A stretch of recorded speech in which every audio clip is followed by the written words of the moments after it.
In the heart of the Middle East, tensions are at an all-time high. The stakes? Peace, security, and the lives of countless innocents.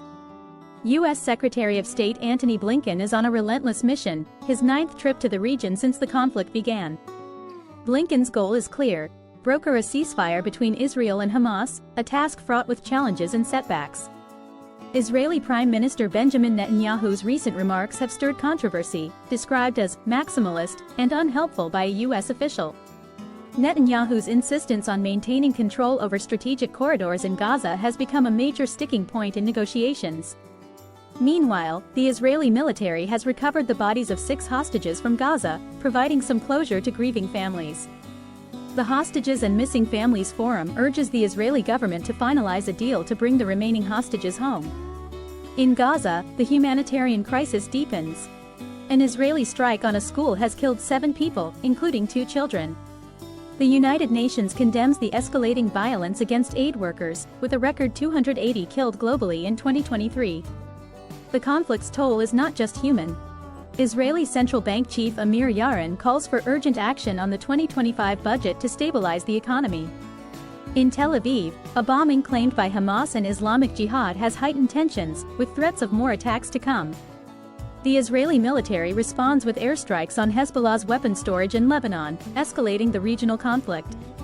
As Blinken meets with Israeli President Isaac Herzog, he emphasizes the critical nature of the current negotiations.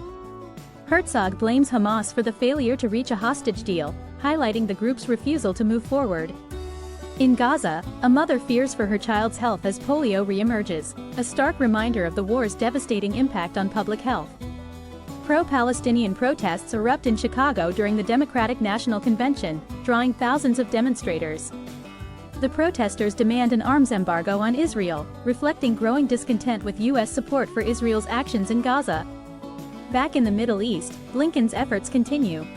He announces that Israel has accepted a U.S.-backed bridging proposal for a ceasefire. However, Hamas criticizes the proposal, claiming it favors Netanyahu's conditions and hinders a permanent ceasefire.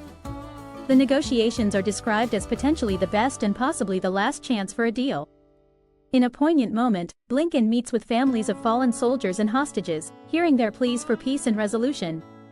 The Israeli community of Kibbutz Nir Oz mourns the death of 79-year-old Avraham Munder, a hostage who endured months of captivity. As the conflict rages on, the international community watches closely, hoping for a breakthrough that seems ever elusive. UK Prime Minister Starmer and Netanyahu agree that regional de-escalation is in everyone's interests, but the path forward remains uncertain. In a powerful speech, President Biden acknowledges pro-Palestinian protesters, saying, "They have a point. The situation in Gaza is dire, with hundreds of thousands of displaced Palestinians living in squalid conditions. The humanitarian crisis is compounded by a lack of medical supplies and clean water, fueling fears of disease outbreaks." Despite the challenges, Blinken remains determined, urging both Israel and Hamas not to derail the truce efforts.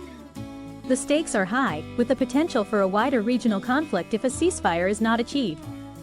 As Blinken's visit continues, the world holds its breath, hoping for a resolution that brings peace and security to the region. The journey towards peace is fraught with obstacles, but the determination of those involved offers a glimmer of hope.